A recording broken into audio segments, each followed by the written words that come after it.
The Witcher 3 is one of the best games of the year. If you argue with that, all I have to say is, what is up with you? That being said, there are some weird concepts in the game that it's really hard to ignore sometimes. That's why today gameranx is bringing you 10 Witcher 3 game concepts that make no sense. Number 10, Geralt of Rivia has superhuman agility and strength. He's able to perform physical feats that are quite frankly impossible to any other human being. And it's because he's no longer a normal human being. He's undergone mutations that allow him to handle things that a normal human being couldn't. But it seems like if he falls more than like 5-6 feet, he dies. I'm only 10 feet up. I could totally make this jump. And back to that 20-minute loading screen. Seriously, what on earth allows Geralt of Rivia to do everything he does and not manage to jump down a little hill? In junior high, I was jumping off the damn bleachers. I didn't die, not a single time. My armor didn't even break. What can a seasoned monster hunter handle the same height? Number 9, killing high-level enemies in The Witcher. Often you have to upgrade your equipment to even have a chance. So you finally killed that level 30 monster. It took tons of work,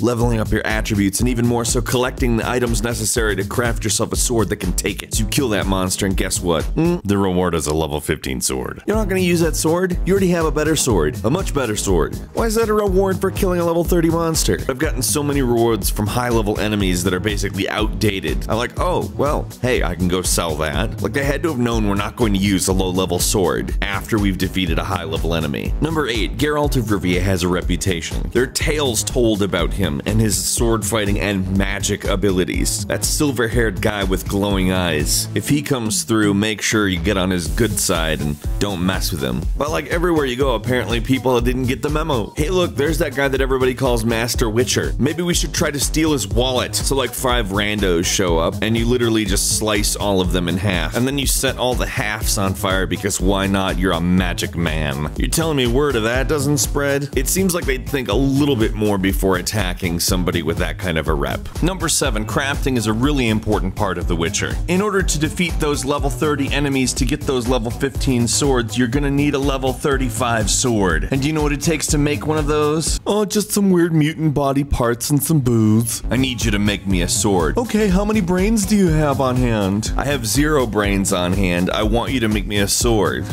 You got any booze? I would think the things that you need for a sword are metal, actually. Oh no, actually no.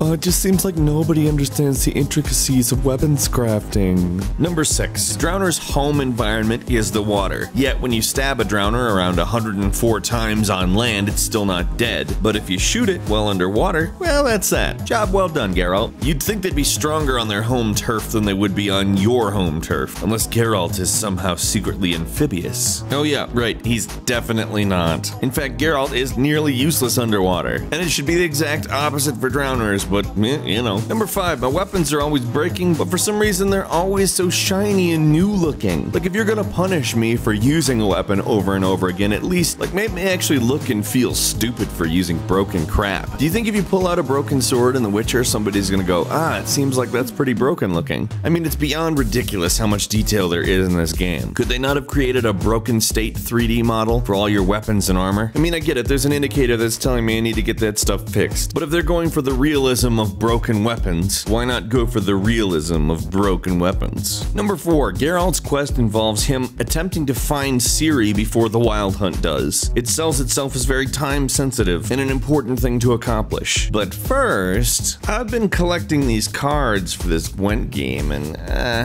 could really use some time to round out my deck.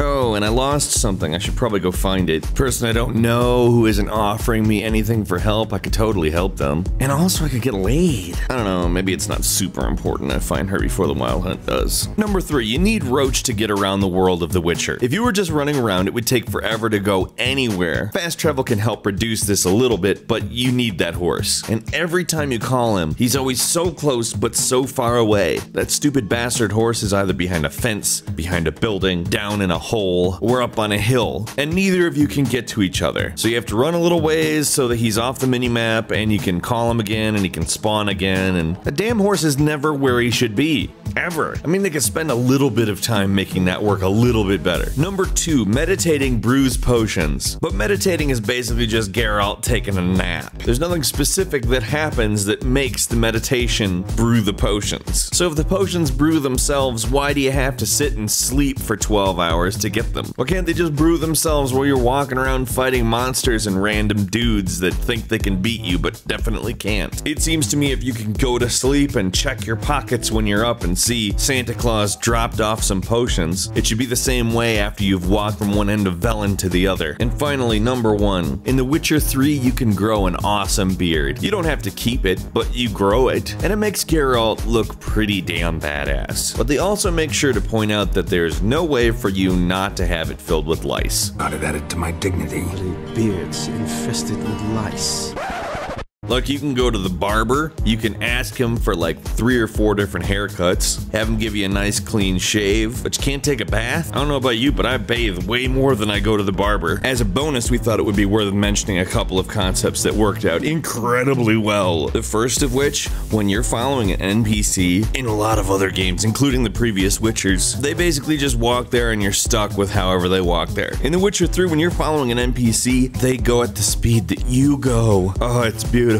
And another absolutely lovely concept that made it into The Witcher 3 is that when you're wandering around a cave, unlike literally every single previous open world RPG, there's no fresh food in caves. You open up a treasure chest, is it a carrot?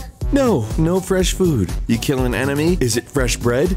No fresh food. It's like the Witcher devs are the first people to realize that fresh food doesn't belong in caves. Now, I'm not going to pretend that there are only 10 weird concepts in The Witcher 3. I know you've probably seen something. We've all seen something. So make sure you leave a comment with your Witcher experiences, or just telling us that you enjoyed ours. Speaking of enjoying ours, make sure you click the like button if you enjoyed this or any of our videos. Also, if you're new around gameranx, make sure you click that subscribe button. It's the best way to get our daily videos first. So anyway, we really thank you for watching this video as well as hanging around our channel. We'll see you next time on gameranx.